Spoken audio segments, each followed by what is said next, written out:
one of the things that we think is most important is they're just recognizing these characters and understanding words like Satoshi, Bitcoin, how, like understanding that terminology is just as important as anything else. And that's something that they're then comfortable with. Hearing the word Satoshi isn't going to be foreign to them 10 years down the line when maybe they're learning how an actual Bitcoin transaction works or who knows what. So it's just, if these characters that we create can bring comfort to a kid 5, 10, 15 years down the line, then we've done our job as kind of that early education side of things. Hello, everybody. Thank you so much for coming today for another episode of the Ben Wehrman podcast. I appreciate you being here. Today we have Scott from SHAMORY, which is a really cool new company that I'm going to let you do most of the explaining. I'm usually really good at like doing deep research on these guests beforehand, but I've had a crazy last 24 hours. So I'm going to truly learn about this live with my listeners. So Scott, thank you so much for joining me today. No problem. Thanks for having me here, Ben. I'm happy to let everybody know about SHAMORY, including yourself. Amazing. So why don't we start with just a bit of backstory on your Bitcoin story, how you ended up getting into Bitcoin, and then we'll shift into SHAMORY and where that came in and how that is your new project. Yeah, no problem. So my Bitcoin story starts back in kind of late 2017, early 2018. So kind of that class, if you will. I like to think of it as kind of the typical story from people that came in around then, where you saw Bitcoin price going up, all the other altcoin prices going up as well, got sucked in. Lucky enough for myself, it was a pretty quick turnaround to recognize that Bitcoin was kind of the thing and everything else was a distraction. Probably about a 3 or 4 month process, so it didn't get burned too bad. Mine was about 3 years, so you already beat me. Hey, as long as it happens eventually, right? So yeah, but probably about 3 or 4 months of kind of learning and kind of diving down that rabbit hole, and then recognizing, okay, Bitcoin is the focus. Let's learn as much about this as possible. And then that kind of coincided with the fact that my wife and I at the time were starting to think about creating a family and that whole side of things, which as we started going deeper down the Bitcoin rabbit hole, recognized, one day you want to be able to teach your kids about not just Bitcoin, but financial education and everything that's around it. And, going back that many years now, there wasn't a ways to make that happen, specifically speaking around Bitcoin. There was a few books out there for kids, but nothing much.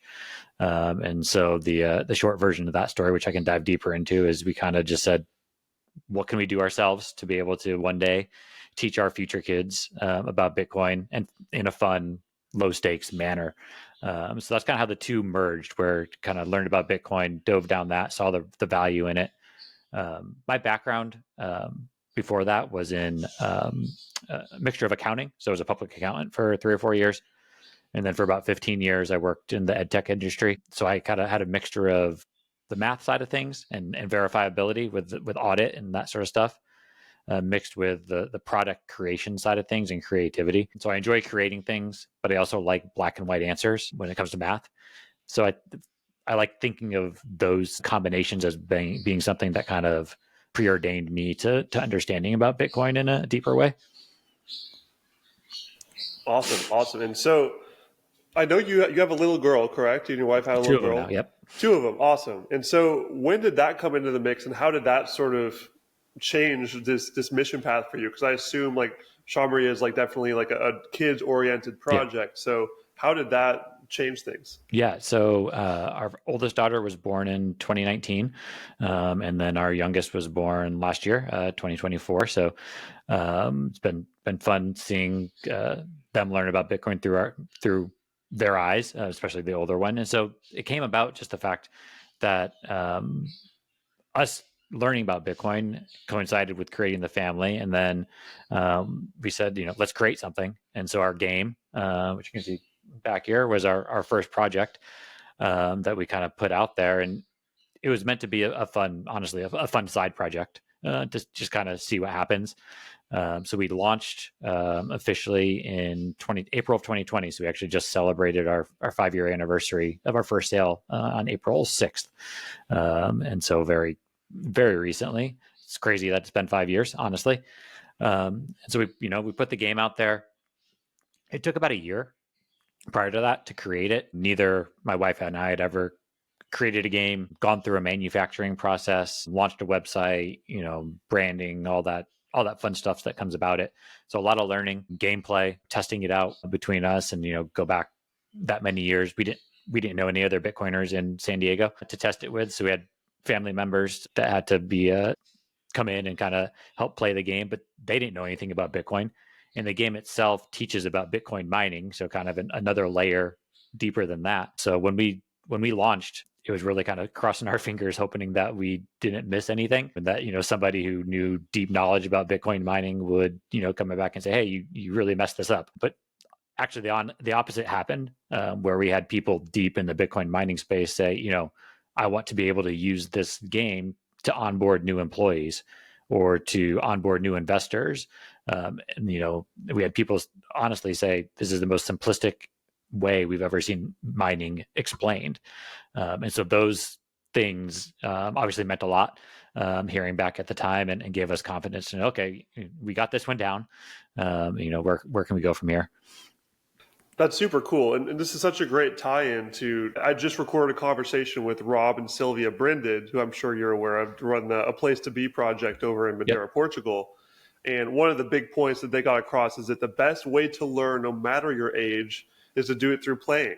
Yep. So this is a great example of that. It's a game. Like you're having fun and you're stealthily learning about Bitcoin at the same time. So could you walk us through exactly what this game is? I know it's a card game. Could you break it down just for the parents out there that may be listening? They're looking for fun games to get their kids. Yeah, of course. And we do have, so I'll break it down. And then on our website, there's a video which really helps break it down. So I'll start by saying everything we've done related to Shamory with the game or since creating things is been using these characters that you see behind me and whatnot. And so going back kind of to the gameplay testing, is the game plays similar to the game of memory, which we've probably all played as a kid, where you're flipping over cards, you're trying to find matches. The player with the most matches wins. But when we started creating the game itself, where the name came from is a mixture of SHA-256, so SHA from SHA-256, mixed with Mori, the end of the word memory. So that's the genesis of the name. And the gameplay is similar to memory. So you have a stack of cards laid down, face down on the bottom there. Those are the target cards.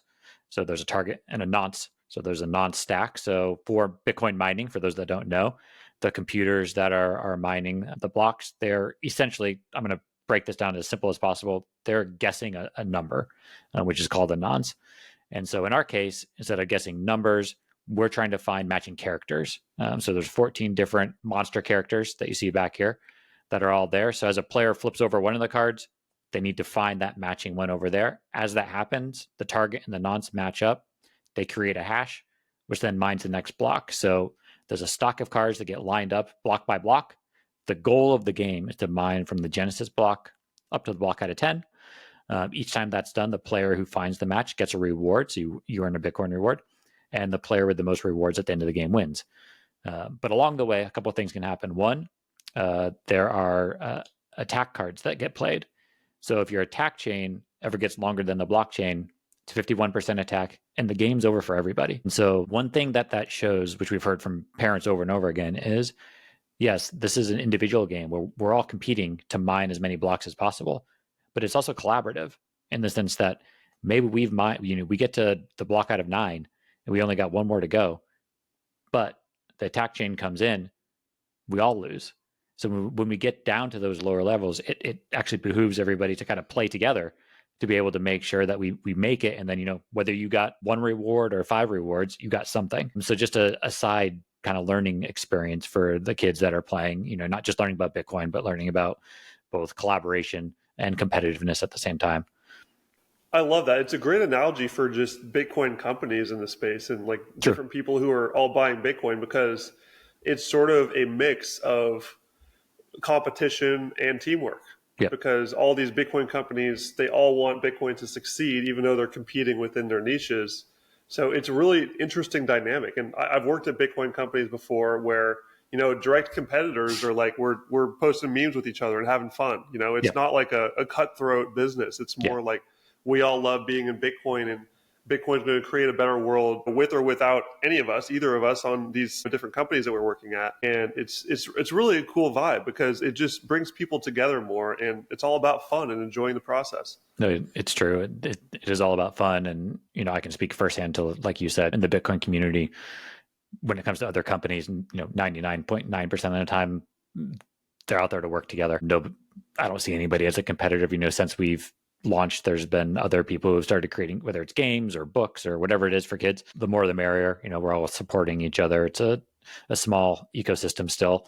And so being able to support each other and recognize that we're all stronger together, especially at this point in time, is definitely the case. And you see that over and over again through the years of talking to people and learning what they're doing and being able to find ways to work together. And especially in the niche of games, like you hardly ever would meet a parent who says, I'm only going to buy one game that's about Bitcoin. If they buy it and they really like it and their kids enjoy it, then they're going to want to fill out the whole game cabinet with a bunch of Bitcoin games. So yep, exactly. It's a great gateway drug if they buy any of them and they want more, because yep. Who doesn't like a really cool way to educate your kids on something super important and fun for everybody? So yep, for sure. Love hearing that. What are some of the best stories and testimonials you've heard from people who have bought the game? So one of them is kind of we just touched on, just kind of how kids aren't just learning about Bitcoin, but learning about collaboration and that side of things. Others, we hear people all the time saying, it's helping to bring us together physically. Obviously everything is very digital now, and we do every once in a while get asked the question, will you ever make a digital version of the game and that sort of thing, which who knows, maybe down the line that would happen. It's not on our roadmap, but going back to the beginning, part of the reason why we created the game and everything else we've done since then as physical products isn't because we like having a garage full of books and games and everything taking up space. It's because we recognized, this is for the families. We want families to be together physically and not, behind a screen or that sort of thing. So hearing families say, this is something that's able to physically bring us together, at night or on the weekends or whatever it may be, is something that always warms the heart. One great story that we always heard, this goes back probably about 5 years now. It was back at the beginning, was a family came up and they told us that they were playing one day. I think it was a mom and dad. They had 2 kids. And then the grandfather was also playing. And shortly, the grandfather had very limited or no knowledge of Bitcoin and mining coming into it. But he enjoyed playing, and he enjoyed playing so much that within, I think it was like 2 or 3 weeks, he had gone out and set up his own at-home Bitcoin miner just on his own, just from, the spur of the moment of learning about mining through playing. So while, the game is focused on kids and families, there's no top age that can enjoy it and start learning from it. And in some ways, it's the adults who need it the most. The kids, all this comes second nature to them. But, being able to have adults start learning through simple things like games and books is something that is also valuable. Yeah, that's super awesome. And that's a great example of why, it's all ages. Every age likes to just play and have fun. And that's how they have these new ideas spring into their head and take action. Like you said, that's a super cool story. And let's see. So at different conference, I'm sure that you've had your product at the conferences in the past. So you've probably been able to watch this in person too, like watch people actually play the game and see it. I can imagine that's a super cool experience. Just see people with their hands using this physical thing, like you mentioned, because I hope that it never goes digital, because I love the physical stuff. I keep seeing Bitcoiners following this pattern of doing the opposite of what the stereotype probably is, of Bitcoiners being the shadowy super coders living in their basement and never going outside. It's really the opposite. Bitcoiners want to bring the physical world back and bring these human to human connections back. So what have you seen as you see people actually doing it, and what they experience when they have something to sit down and play together for the first time and not Candy Crush? Yeah, no, it's really fun. And being at conferences is probably one of the, if not the most exciting part about kind of creating all these things. We're typically at the Bitcoin, the big conference every year. So this will be year 5 of being there. So we'll be in Vegas next month. Crazy to say, it'll be here before we know it. But going back, so Bitcoin 2021 in Miami was our first time being there. We had made friends, going back to our earlier conversation, just making friends in the industry. So we had made friends with Des Dickerson, who at the time was at McCox doing video game stuff. Now she's at Thunder Games, but they had a whole gaming video game area set up in 2021. Worked with her to be able to have literally a small table, call it like a 5x5 little table where we could set up our game and start selling it to people. It was just my wife and I, and it was probably the most exhilarating and tiring 48 hours over those 2 days of our life, outside of anything that have to do with our kids. Just constantly people coming over, learning about it, saying how different it was compared to everything else that was at the conference. That conference, was coming off of everybody being locked down and being outside for the first time in many cases. So the vibes were high. And it was that conference was really what let us see, okay, this was more than just kind of a fun side project. There is an actual need for stuff like this out in the market. And that really is what spurred us. Came home, and within, a short period of time, we had written our first book and started that process to get it out there. So from that point on, like I said, we've been at the big conference every year, and being able to go year over year and seeing the same people, seeing the same families coming over, whether they're buying something new or not, it doesn't matter. Sometimes they're just coming over and saying hi, and it's like seeing old friends that you see once a year, and having them now start bringing. There's more kids that are coming to conferences.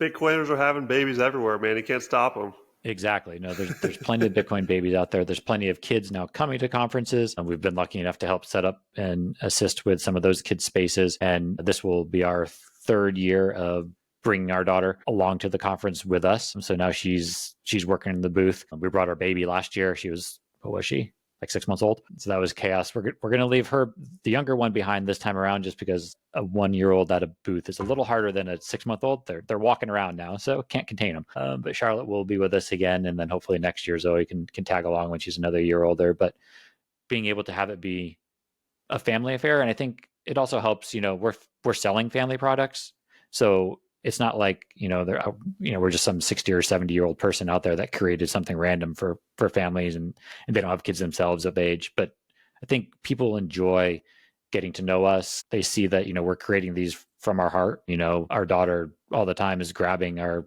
shirts or stuff like that and walking around with Satoshi. So it's actively being done in our house. And so, and there are testers, to be honest. Like, we create things for them, and we say, okay, well, if they like it, then somebody else out there probably will, and let's see what happens. Yeah, you get to save a lot of money on research when you can just throw it on a table and say, here, see if you have fun. Exactly. R&D is cheap.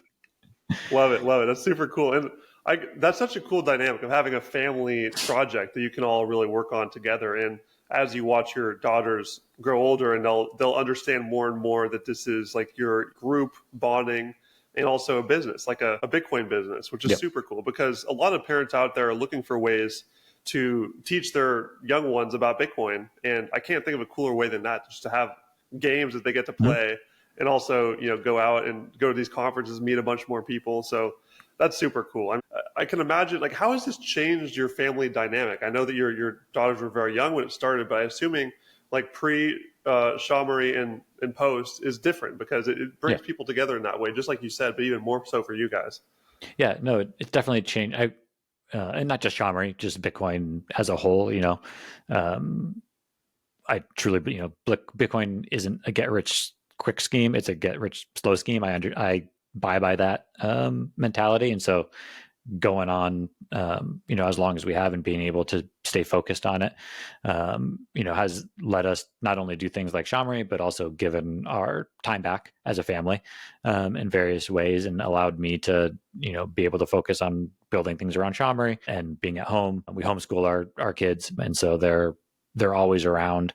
We're always learning together or doing stuff together, and that's kind of what, the biggest thing that Bitcoin as a whole has given back to us is, time as a family, and being able to utilize that in whatever manner we like, whether that's building stuff for the business or just, going to a Padre game or doing whatever it is we're doing, having fun. And that's something that I think resonates with Bitcoiners, kind of that time value aspect, maybe more so than other people, or maybe it still resonates with those other people, but they don't know how to act on it to make it actually come to fruition. They want that time, but then they're stuck in the rat race of, well, I can't leave my job, or I can't do this, or I can't do that. And, it's not an easy thing. So not trying to make it trivial, but your kids are only going to be the age they are once. And so you might as well, do everything you can to make sure that you're able to build that life with them during those years when they look up to you more than anything else, however you want to build it. It's a fun thing to do as a family, and just, it lets them teach. So our younger daughter, Charlotte, she's typically selling bracelets and necklaces at our booth. And by selling, we mean it's a donation. She has a QR code to her Lightning wallet, and people can pay whatever they want. That's whether awesome. It's, whether it's 20 sats or 20,000 sats, it doesn't matter. But it's taught her about selling, she's fearless when it comes to asking people if they want to buy something, which is a skill that will last her a lifetime. And so if that's all we get out of this, then the value is there. Like she's learning about business and money and communication and sales and meeting new people, and hopefully the same thing will be true for our youngest as she grows up too. That's amazing. I love that so much. That's so cool. I can definitely sense that people listening right now are probably feeling inspired to do something similar, whether it be a game or a book or something, just like creating something in Bitcoin world so they can have a similar story and similar benefits. So what would be your advice to people who are hearing this and thinking about creating one of those things? What were the challenges and what were the payoffs that you would say were the biggest highlights of your timeline just from when you decided you're going to do this to shipping it? Yeah, I guess the first thing I would say is just do it. Figure it out. Whether it's a product or a podcast or who knows, you want to write more. Just do it.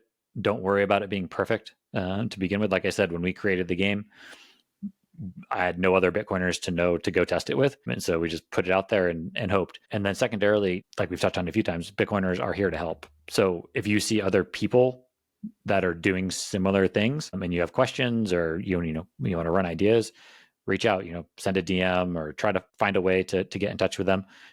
9 times out of 10, you'll probably find that person would be willing to answer a few emails or jump on a call or whatever, do Telegram messages, doesn't matter. And so just do it.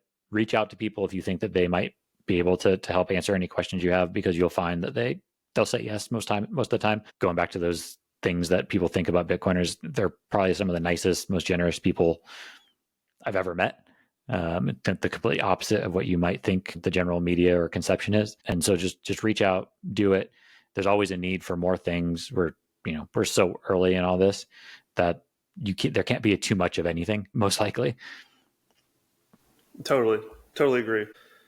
I'd love to shift into a little bit more of why you think Bitcoin is an important thing for children and families to be learning about. And this is something we talk about a lot on the show, how it's important for young folks to get this stuff and figure out why Bitcoin is so important in what we call fiat world in the Bitcoin circles, how everything that we see in society today is ruled by this magical background money printer that's causing all these different problems. And it's a challenge really getting through to people just the depth of this problem. And I'm curious of your thoughts. Like, how would you explain to parents out there why their kids should even care, or why they should care about their kids learning about Bitcoin through any method, and why sound money is so important for their future?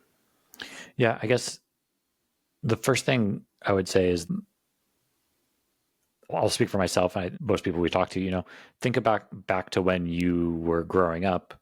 How much of the time let's say you went to a traditional school, you're going to school every day. How much of that time were they actually teaching you about finance in general? Leave Bitcoin to the side. Obviously, when we were growing up, they weren't teaching about Bitcoin, but teaching you about, checkbooks and, debt and taking out loans and, how do you pay for school? How do you pay for a house? How do you pay for a car? How do credit cards work? None of that, for the most part, was really touched on at all. Like, I remember, a few things. I remember in elementary school doing like I forget what they called it, but it was like a day in the life type thing where they set up kind of a fake city. You all had different roles and you could go in and play around and spend money and that sort of stuff. And I remember really enjoying that and being like, oh, this is really cool. Like, but then that's it. Like, why? Those are the things that should be focused on the most, reading, writing, math, money. And so if you believe that, financial education should be a key component to what your kids are learning, no matter what the age they are, then take that next step and say, well, as I look into the future, what aspects of financial education are going to be most relevant to my kids? Okay, odds are there's going to be relevance around learning about dollars. Like, it's not going to go away tomorrow as much as so many Bitcoiners might think. There's probably a good amount of time left that the dollar system will be out there. So there's that. They need to learn about what a bank is, but also wrap in, what is the actual future? And if you see Bitcoin being part of that, then that's something you should start weaving in to what you're talking about with your kids, especially if you're a Bitcoiner. Like, don't just hide the fact from your kids. Like, they want to learn about it. We teach our daughter all the time in very random way. I guess you should say that. the fact that she's gone to conferences with us has really been the catapult to making her understand it more. When she sees people scanning the QR code, she knows it's going to her wallet. And that, has let us have conversations with her around, okay, what's the difference between Bitcoin and dollars? She understands the concept, the fact that in general, the value of a Bitcoin will go up and the value of a dollar will go down. And so when she's thinking about spending versus saving, she wants to spend her dollars or her coins versus her Bitcoin. Over the past few months, she's gotten extremely into collecting baseball cards. And so there's a baseball card store down the street from our house, and we like going down there and looking at things. She'll save up her, $2, $3, $4, whatever it is, to buy a pack of cards. But she knows, she's like, well, I have Bitcoin to spend, but I'm not going to spend it on these things. So I need to spend more dollars. And I also know the conference isn't for another month and a half. Like, how am I going to get more? So sometimes she'll say to us, like, it's not fair. You guys get to go to work every day and earn money and I can't. So it's a balance, trying to figure out how you teach your kid about money in various ways and spending and saving. But I would just say immerse them in it. Talk to them about it. Talk to them about what you're doing as a couple, paying for things, going out to eat at restaurants. Bring them into the conversation so they can start to see that, there's aspects that they will know about. And honestly, they'll just ask questions themselves. And that would be the easiest way for you to start teaching. They'll come up with the craziest questions and just answer them and see where the conversation goes. Yeah, that's super cool. I had just had to Google to double check the name of Gresham's Law, which I'm sure you've heard of, which is exactly what you just described, that your own daughter, you watched her go through this as she was learning and learning by doing. Yep. And for people that don't know Gresham's Law, I just Googled it. It says, Gresham observed that bad money was driving out good money from circulation. Bad money is a currency with equal or less value than its face value. Good money has the potential for greater value than its face value. People will choose to use bad money first and hold on to good money. So this is like a classic Bitcoiner lesson we learned while, reading the Bitcoin Standard and go through these books. Like, oh, that makes sense. Yep. And your daughter doesn't even need to read the Bitcoin Standard. She just has to just play with the thing, and she learns it. So it's really powerful way to just imprint these ideas, these powerful ideas of reality into young brains, because shoving books in their faces isn't always going to work, especially if they're a big textbook like one like the Bitcoin Standard. Yes, exactly. No, a 5-year-old definitely isn't diving into the Bitcoin Standard, but they can dive into our books. Yeah, absolutely. So we didn't even really talk about your books as well. So could we maybe review which ones you have there that may be interesting for parents? Yeah, so we have 3 of them now. And so our first book was Goodnight Bitcoin, so the one closest to my shoulder here. And so that book, you've probably all read. Goodnight Moon, Goodnight Baseball, Goodnight Gorilla, there's a whole line. And so we wrote that story around the time Charlotte was 1 or 2, I guess. And so it tells the story of Satoshi creating Bitcoin for the first time in a your typical rhyming board book type way, using all of our characters and how Satoshi and Hal come together and overcome the other characters not thinking they can do it. And at the end of the story, Bitcoin's been created. So that was our first story. The second one was If You Give a Monster a Bitcoin. And so that is similar to If You Give a Mouse a Cookie. And that story touches more on kind of the good that Bitcoin can do in the world if it comes together and being able to utilize it. So those were our first 2. And then our last one, which just came out not even a year ago, was actually our first one that we didn't author ourselves. So Tomer Sterlite, who those may know, has written many different books and articles that are out there, had written a story. Amazing. I had him early on the podcast. He's one of my favorite writers in space. Tomer's awesome. And so he had written a story called Satoshi Nakamoto and His Bitcoin Invention years ago. And I had known about it. He had gone through, and people might have heard him actually reading the story on a few podcasts. And then, long story short, he got sidetracked, never took the time to actually put it out there. But shortly after Pacific Bitcoin 2023, he reached out to us and said, hey, I want to get this book out there, but I don't have the time to do it. And everybody keeps telling me you guys would be the perfect ones to partner with to make it happen. So, let's do it. And so we made that happen, so it's his story. So it's Tomer's story from the start. We didn't edit anything. The only thing we did was create the illustrations with our characters to talk about that story. And that is similar to Goodnight Bitcoin in the sense that it's telling the story of Bitcoin being created, but it's also in a very Tomer-esque whimsical way, talking about the good that Bitcoin can do and going down those rabbit holes. And so while the first 2 stories are kind of a target audience of, infants up to say 2 or 3 years old. The story that Tomer wrote is more kind of 4 or 5 on up through 12-year audience. So having all three of those kind of gives a nice spectrum of ages out there that we could touch on from the book side of things. And we're big readers with our kids at night, so I'm sure most families out there, whether it's before bed or whatever it may be, being able to grab these stories. And when it comes to the younger kids, one of the things that we think is most important is they're just recognizing these characters and understanding words like Satoshi, Bitcoin, how, like, understanding that terminology is just as important as anything else. And that's something that they're then comfortable with. Hearing the word Satoshi isn't going to be foreign to them 10 years down the line when maybe they're learning how an actual Bitcoin transaction works or who knows what. So it's just, if these characters that we create can bring comfort to a kid 5, 10, 15 years down the line, then we've done our job as kind of that early education side of things. I think that's a really good goal to have, because it seems so simple and small to us, but for a kid who's has that young brain, that sponge, that they're absorbing all these things, that could be a huge catalyst for them to completely change their life. So we can't discount that. It's massive. And I think that's super cool. I'm sure you understand that from what you've seen. I'd also be curious what you think are like what's the next goal? What are the bigger long-term goals you have for this company?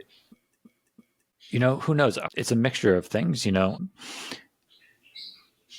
just being, I guess I'll speak for ourselves and kind of so many of the other small Bitcoin e-commerce companies out there. So whether it's a Shamory or BTC pins or Bitcoin trading cards, Free Market Kids, Panty for Bitcoin, there's so many other companies out there in this space that they're doing their best to put content out there and put products out there and to continue to grow. Like we touched on before, it's such a niche audience, and being able to tap into it, especially over the past year, has shifted.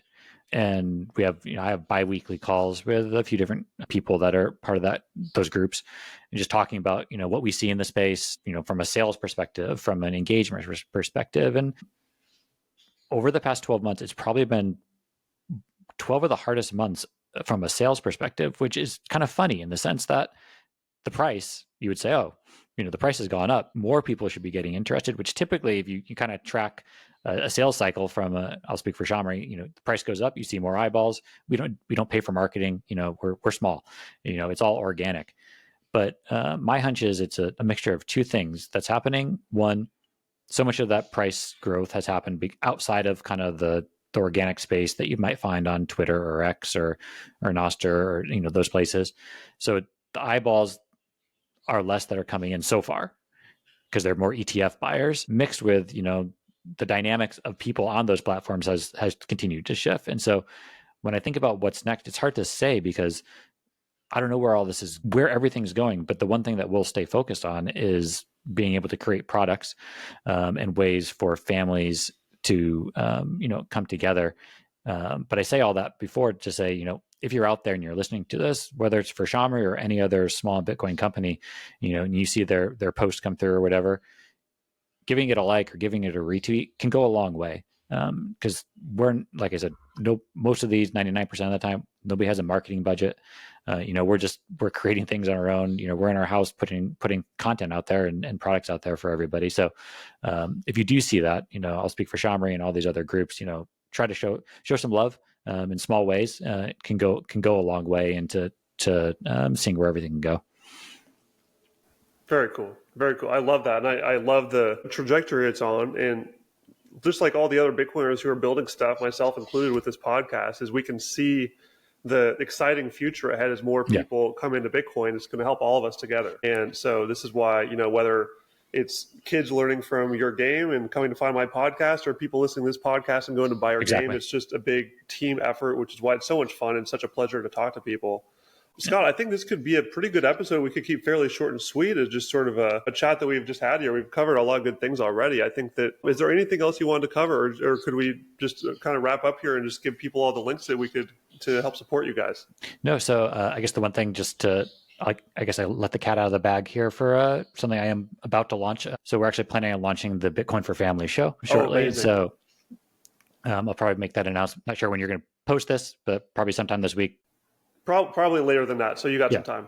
Got some time. I have a big lineup to get through. Yeah, I'm sure. That's what I figured. And so, just going on to that kind of what's next for Shamory, as you touched on that. So the idea behind this show is it's 1% about Bitcoin and 99% about everything else, bringing other Bitcoin families onto the show to learn about tips for newborn babies, tips for traveling with families, tips for teaching kids about Bitcoin, tips for just anything you can think of around kind of that family dynamic is the idea, because there's so many. I'm not there to talk about Bitcoin price or tariffs or interest rates.